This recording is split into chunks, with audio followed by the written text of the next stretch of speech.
Hello everyone, स्वागत है आप सभी का अपने यूट्यूब चैनल आरके एकेडमी पर। हमने पिछले वीडियो में बौद्ध धर्म का पहला पार्ट किया था, जिसमें बौद्ध धर्म में हमने महात्मा बुद्ध के जीवन परिचय और बौद्ध धर्म के बारे में थोड़ी बहुत चीजें जानी थी। आज हम नेक्स्ट पार्ट लेके आए हैं बौद्ध धर्म का, जिसमें बौद्ध धर्म के बारे में विस्तृत जानकारी हम लेंगे। किस तरीके से बौद्ध धर्म से संबंधित जो भी संगतियां थी, जो भी सभाएं थी वो हुई। उसके बाद बौद्ध धर्म से संबंधित जो इसकी शाखाएं थी उनके बारे में बात करेंगे और बौद्ध धर्म के साहित्य के बारे में बात करेंगे। तो चलिए स्टार्ट करते हैं आज के वीडियो में, जो कि बौद्ध धर्म का सेकंड पार्ट है हमारा। चलिए स्टार्ट करते हैं। तो जैसे ही महात्मा बुद्ध की मैंने आपको बताया, महात्मा बुद्ध का जन्म हुआ था 563 बीसी में, यानी ईसा पूर्व में, और उनकी मृत्यु होती है 483 बीसी में। उनकी मृत्यु के तुरंत बाद ही बौद्ध धर्म से संबंधित 4 सभाएं आयोजित की गई, जिनको बौद्ध संगतियां कहा जाता है। यानी संगतियों का मतलब क्या है? सभाएं हैं। तो महात्मा बुद्ध के मृत्यु के तुरंत बाद ही 4 बौद्ध सभाएं आयोजित की गई थी, अलग अलग राजाओं के टाइम पीरियड में। इन बौद्ध सभाओं से संबंधित काफी सारे क्वेश्चंस आपके एग्जाम में पूछे जाते हैं, जिसमें इनके किस वर्ष कौन सा हुआ, या किस बौद्ध धर्म की किस राजा के टाइम पे हुआ, या किसने उसकी अध्यक्षता की। तो इसके बारे में काफी ऑब्जेक्टिव क्वेश्चन बनते हैं। तो चलिए स्टार्ट करते हैं। इसके लिए जो पहला ही हम जो ये टेबल है, पूरे आपको अच्छे से इसको देख लेना है। पहले हम वर्ष देखेंगे कि किस किस वर्ष में कौन सी बौद्ध सभा हुई थी, फिर उसका स्थान यानी कि किस किस स्थान पर ये हुई थी, कौन किस राजा के टाइम पे हुई थी, कौन उस टाइम पे अध्यक्ष था, और मुख्य बिंदु यानी कि उस टाइम पर क्या क्या किस किस बौद्ध सभा में क्या अलग से चीजें निकलकर हमारे सामने आती हैं। तो पहली ही बौद्ध सभा होती है जब 483 बीसी में महात्मा बुद्ध की मृत्यु होती है। उसके तुरंत बाद तुरंत उसी साल में क्या होती है? एक बौद्ध सभा आयोजित होती है। फिर उससे 100 साल के बाद 383 बीसी में दूसरी बौद्ध सभा होती है, और लगभग 120-30 साल के बाद 247 बीसी में, कई जगह 250 बीसी यानी 250 बीसी भी इसको दिया हुआ है, उसमें तीसरी बौद्ध सभा आयोजित होती है। और चौथी बौद्ध सभा होती है पहली शताब्दी में। यहाँ देखिए फर्स्ट एडी में, पहली शताब्दी में चौथी बौद्ध सभा होती है। अब पहला ही क्वेश्चन यहाँ से अलग से एक निकल के आता है कि कौन सी बौद्ध सभा थी जो कि ईसा पूर्व में ना होकर ईसवी में हुई थी। तो कौन सी थी? चौथी बौद्ध सभा थी, जो कि ईसा पूर्व में यानी कि बीसी में उसका आयोजन नहीं हुआ। कब होता है? एडी में।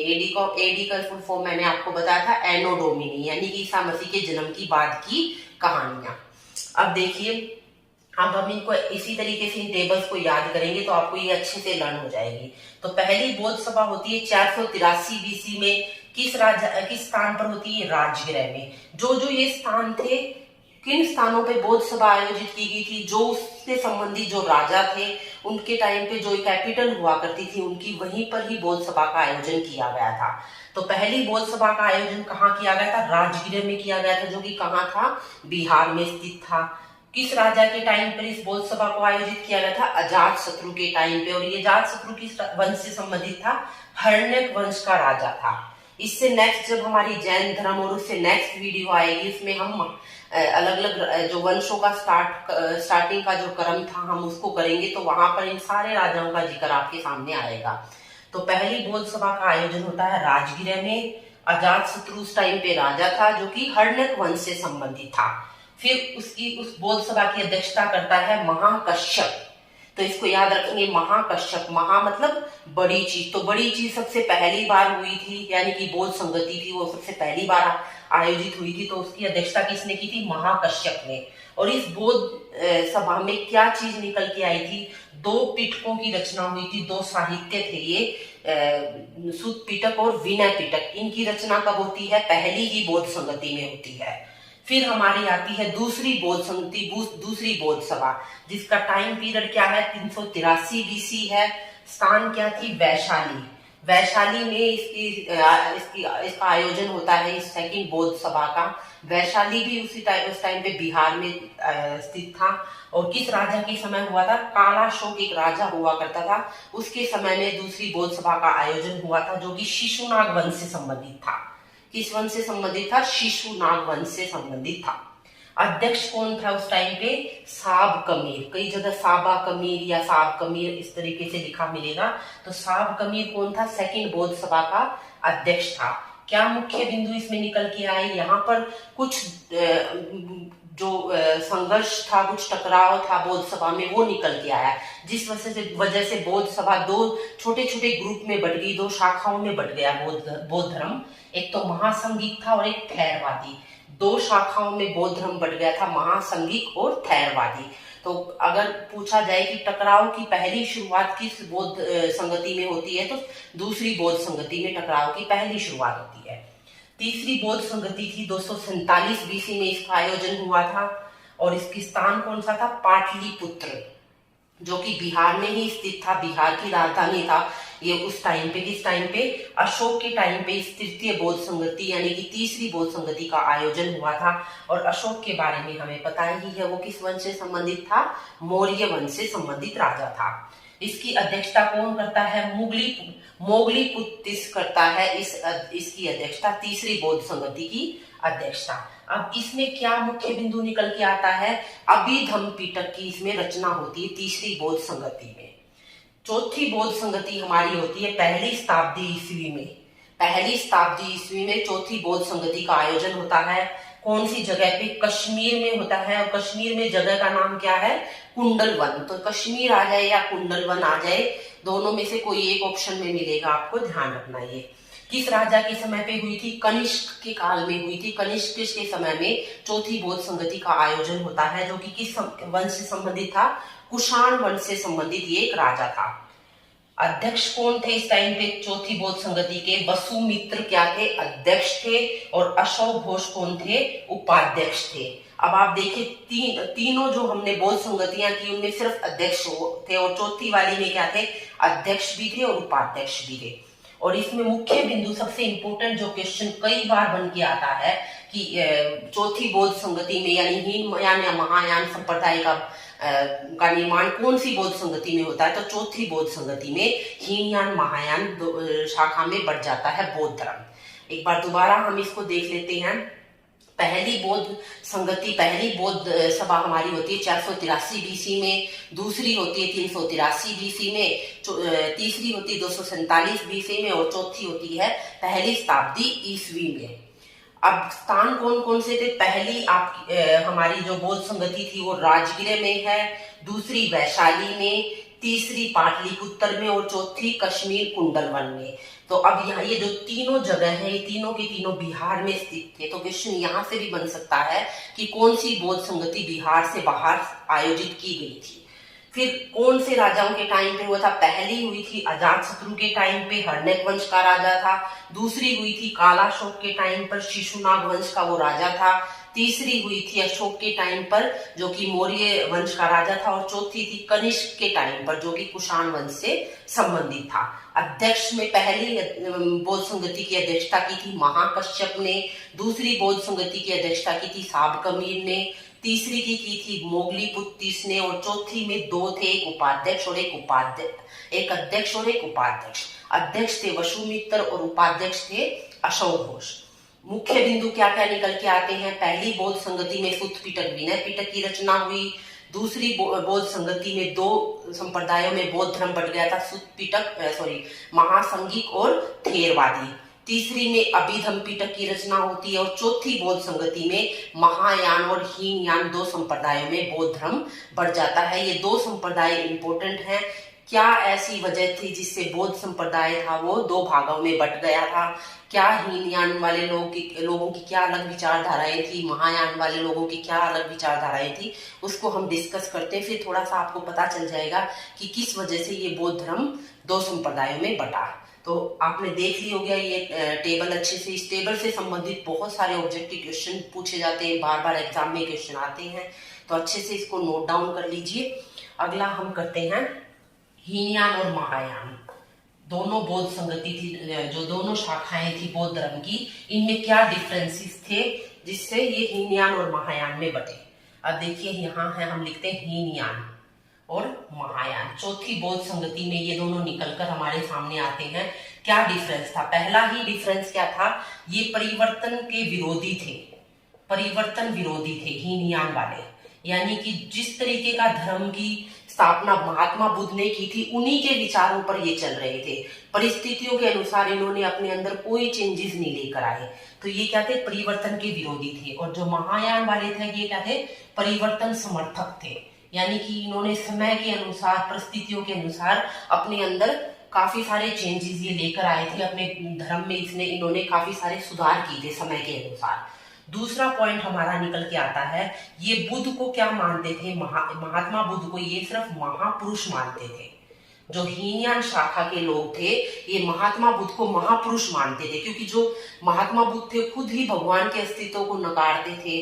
तो इन्होंने भी भगवान को नहीं माना और महात्मा बुद्ध को सिर्फ एक महापुरुष के रूप में माना। जबकि महायान शाखा के जो लोग थे वो महात्मा बुद्ध को देवता या भगवान के रूप में पूजते थे, देवता या भगवान मानते थे महात्मा बुद्ध को महायान शाखा वाले। ये तीसरा मुख्य इनके बीच में क्या डिफरेंस था, हीनयान वाले मूर्ति पूजा के विरोधी थे। मूर्ति पूजा के विरोधी थे। विरोधी कैसे थे, क्योंकि जब ये भगवान को मानते ही नहीं थे तो ये क्या करते थे, मूर्ति पूजा के विरोध में थे कि मूर्ति पूजा को मानते नहीं थे।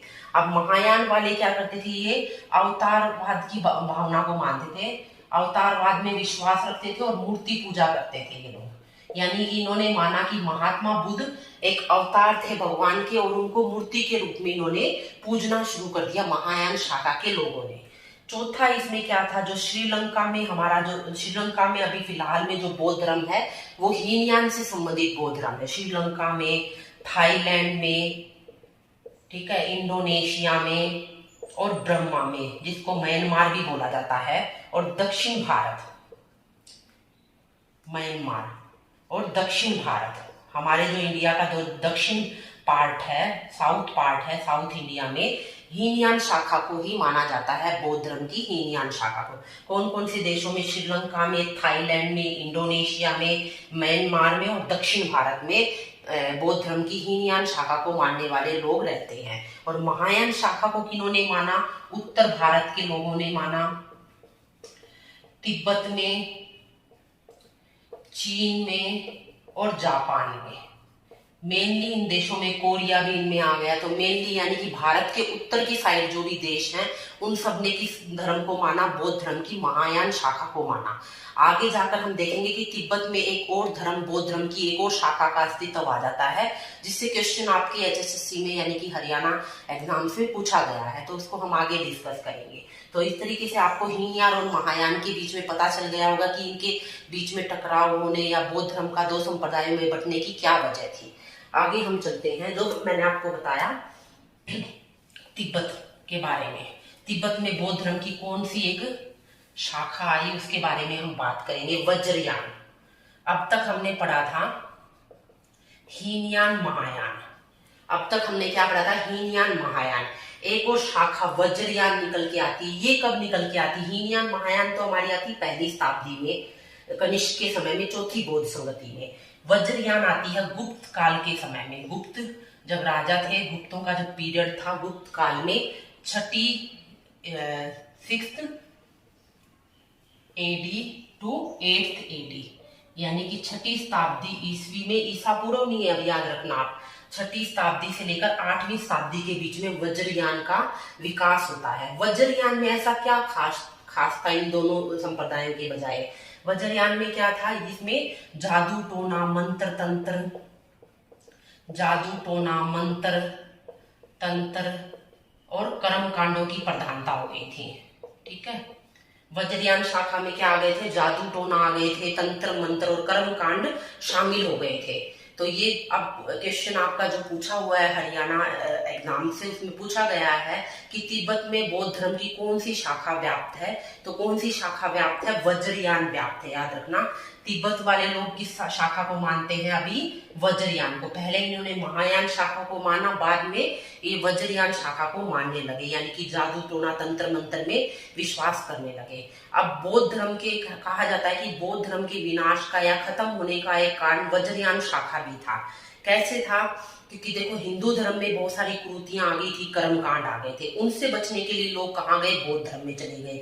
अब बौद्ध धर्म में भी सेम अगर वही चीजें आ गई तो लोग वहां से भी परेशान हो गए और उन्होंने सोचा इससे तो हमारा पहले वाला धर्म ही अच्छा था, अगर इसमें भी यही कर्मकांड आने लगे हैं। तो इस तरीके से माना जाता है कि वज्रयान शाखा के बाद बौद्ध धर्म में का पतन शुरू हो जाता है।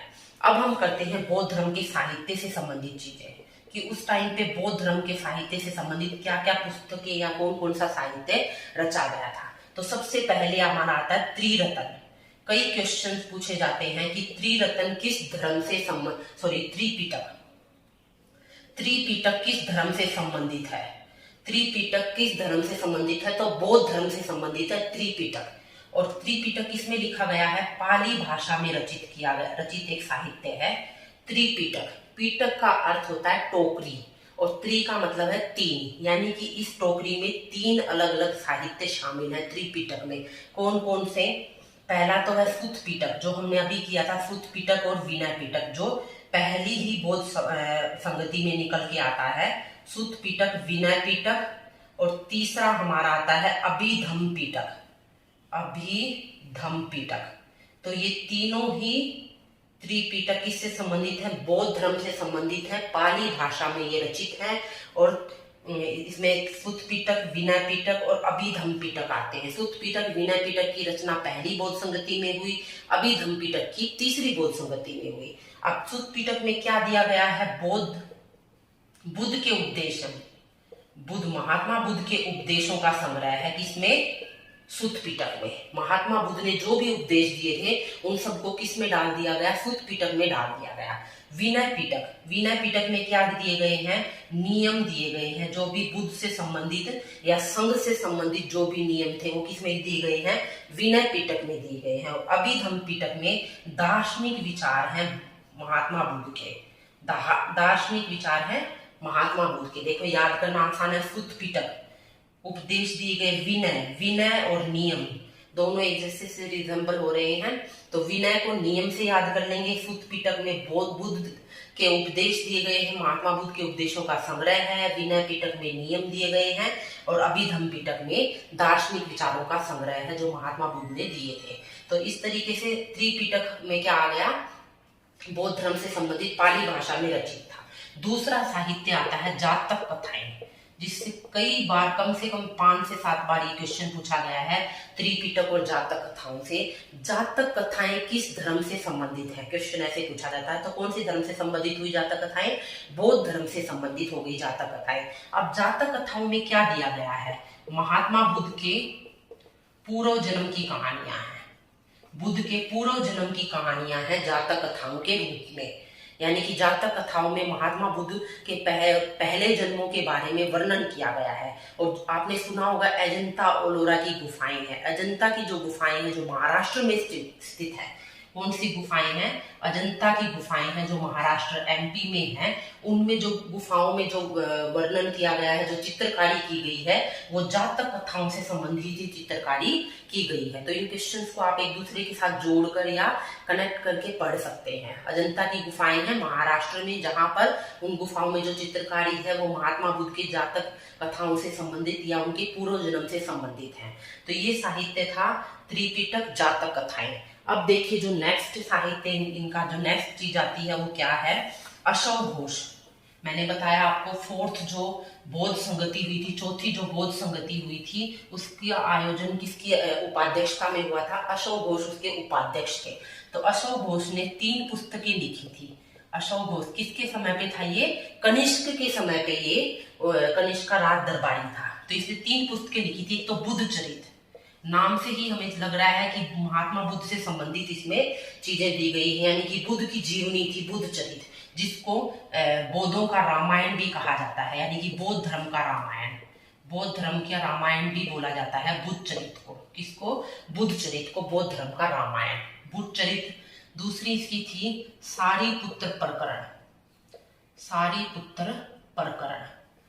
इन 2 बुक्स को इनको याद रखेंगे। और एक थी सोंद्रानंद, 3 पुस्तकें लिखी थी अशोक घोष ने। बुद्ध चरित जो भी सबको ही इसके बारे में पता है, सारिपुत्र प्रकरण और सोंद्रानंद। हो सकता है ये दो नाम आपने पहले कम पढ़े हुए हो, तो ये दो बुक भी आप याद रखेंगे, सारीपुत्र प्रकरण और सौंदरानंद और बुद्धचरित। ये किसने लिखी थी? ये अशोक घोष द्वारा रचित पुस्तकें थी। एक और आती मिलिंद पन्हो। मिलिंद पन्हो ये किसके द्वारा रचित थी? ये थी नागसेन के द्वारा रचित थी। नागसेन एक दार्शनिक होता था जिसको नागार्जुन भी कई बार बोल देते हैं, तो उसके द्वारा रचित थी मिलिंद पन्हो। इसका शाब्दिक अर्थ क्या है मिलिंद पन्हो का? मिलिंद के प्रश्न, यानी कि मिलिंद एक मिनांडर एक राजा हुआ करता था, हिंद यूनानी राजा था मिनांडर। उसने बौद्ध धर्म से संबंधित क्वेश्चंस पूछे थे नागसेन से, और नागसेन ने उनका आंसर किया था, या जो मिलिंद था उनकी शंकाओं का निवारण किया था। बौद्ध धर्म से संबंधित जो भी शंकाएं उनके मन में थी उनका निवारण किया था नागसेन ने। तो मिलिंद पन्हो का मतलब है मिलिंद के प्रश्न। तो ये पुस्तक किसके द्वारा रचित थी? ये ही नागसेन के द्वारा रचित थी। तो इस तरीके से बौद्ध धर्म का साहित्य था, जिसमें अशोक घोष की पुस्तकें होगी, त्रिरत्न जातक कथाएं, त्रिपिटक जातक कथाएं और मिलिंद पन्हो, ये हो गई। अब एक कला के संबंधित में क्वेश्चन पूछा जाता है कि जो एक तो गांधार कला के बारे में आता है और एक मथुरा कला है। इन दो को और ध्यान से सुन लीजिए आप, गांधार कला और मथुरा कला। मथुरा कला तो हमारे देश की अपनी कला थी, यानी कि सिर्फ भारतीय कला को क्या बोला जाएगा? मथुरा कला। और गांधार कला क्या थी? भारतीय कला प्लस यूनानी कला, यानी कि यूनानी और भारतीय दोनों की जो मिक्सचर था उसको क्या बोला गया? गांधार कला बोला गया। तो महात्मा बुद्ध की अधिकतर मूर्तियों का निर्माण किस शैली में किया गया? किस उस कला में किया गया? गांधार शैली में किया गया। महात्मा बुद्ध की जो मूर्तियां हैं उनका निर्माण किसमें किया गया? मूर्तियों का निर्माण गांधार कला में किया गया। तो ये ध्यान रखेंगे, क्वेश्चन आ जाए कि महात्मा बुद्ध की अधिकतर मूर्तियों का निर्माण किस शैली में किया जाता है? तो गांधार शैली में किया जाता है। और गांधार शैली किस उसके सभ्यता का मिक्सचर थी? ये यूनानी और भारतीय सभ्यता का मिक्सचर थी। और मथुरा कला स्वदेशी हमारी अपनी भारतीय कला थी, भारतीय शैली थी। और पहली महात्मा बुद्ध की जो मूर्ति थी, वैसे इस क्वेश्चन को याद रखेंगे, पहली महात्मा बुद्ध की जो मूर्ति थी, महात्मा बुद्ध की जो मूर्ति थी उसका निर्माण किसमें किया गया था? उसका निर्माण किया गया था मथुरा शैली में। पहली महात्मा बुद्ध की मूर्ति का निर्माण मथुरा शैली में किया था। और अधिकतर पूछा जाए, यानी कि बाद के टाइम की जो भी थी वो सारी की सारी किस शैली में आती हैं? गांधार शैली में आती हैं। तो ये दो कला थी जो किससे संबंधित थी? बौद्ध धर्म से संबंधित दो कला थी। साहित्य हमने किए हैं और 4 बौद्ध संगतियां हमने इसके बारे में की हैं। अब 2 पॉइंट हमारे जो पिछली वीडियो के दो उन्हें से क्वेश्चन कई बार आ जाते हैं वो देख लीजिए, वो बीच में रह गए थे हमारे। एक आता है धर्म चक्र परिवर्तन किससे संबंधित है? धर्म चक्र परिवर्तन। एक आता है महाभिनिष्क्रमण। महाभिनिष्क्रमण क्वेश्चन ये आते हैं कि ये महात्मा बुद्ध की कौन सी, महात्मा बुद्ध के जीवन की किस घटनाओं से संबंधित है ये चीजें? तो धर्म चक्र परिवर्तन, देखो नाम से हम देखेंगे धर्म चक्र परिवर्तन, यानी कि जिसमें धर्म के चक्र का परिवर्तन हुआ, यानी कि जब इनको ज्ञान प्राप्ति हुई, किनको? महात्मा बुद्ध को जो ज्ञान प्राप्ति हुई उसको धर्म चक्र परिवर्तन के रूप में याद किया जाता है, उसको धर्म चक्र परिवर्तन बोला जाता है। महात्मा बुद्ध को जब ज्ञान की प्राप्ति हुई तो उसको कहा जाता है धर्म चक्र परिवर्तन। और महाविनिष्क्रमण कहा जाता है गृह त्याग को। जब महात्मा बुद्ध ने गृह त्यागा था, ज्ञान की खोज में जब वो अपने घर से निकल गए थे 29 वर्ष की आयु में, तो उस घटना को बोला जाता है महाविनिष्क्रमण। उस घटना को क्या बोला जाता है? महाविनिष्क्रमण। सॉरी, धर्म चक्र परिवर्तन है। इसकी पहली बार जो उपदेश दिया था उसको, पहली बार जो उपदेश दिया था उसको बोला जाता है धर्म चक्र परिवर्तन। पहली बार उपदेश कहाँ दिया था? सारनाथ में दिया था। पहली बार उपदेश दिया था महात्मा बुद्ध ने सारनाथ में, और उसको बोला जाता है धर्म चक्र परिवर्तन। और महाविनिष्क्रमण कहा जाता है गृह त्याग की घटना को, जब उन्होंने अपना घर त्याग दिया था उस घटना को महाविनिष्क्रमण कहा जाता है। और जब महात्मा बुद्ध की मृत्यु हो जाती है तो उसको हम महापरिनिर्वाण कहते हैं, महापरिनिर्वाण बोला जाता है। तो ये चीजें हम याद रखेंगे। जो महात्मा बुद्ध के जीवन से संबंधित घटनाओं को किस किस चीज़ों से डिनोट किया जाता है। आज बौद्ध धर्म से संबंधित हमने पूरा चैप्टर अच्छे से कर लिया है। बौद्ध धर्म में महात्मा बुद्ध का जीवन परिचय, बौद्ध धर्म से संबंधित सारी चीज़ें, उसके साहित्य और लास्ट में जो भी चीज़ें इससे बची हुई थी मैंने आपको वो करवा दी हैं। अच्छे से वीडियो देखें आप और साथ साथ अपने नोट्स बनाते रहें, प्रिपेयर रहें एग्जाम के लिए। हो सकता है अभी इस टाइम पे आपको लग रहा हो कि एग्जाम हमें अभी नहीं दिख रहे हैं, कहीं भी हम पढ़ना छोड़ दें, लेकिन सोचो 1-1.5 महीने के बाद सब कुछ जब ठीक हो जाएगा तो एग्जाम आएंगे, तो आप पहले से ही उस चीज़ के लिए प्रिपेयर रहें, पढ़ते रहें, सेफ रहें, खुश रहें। Thank you for watching this, thank you for your support, thank you.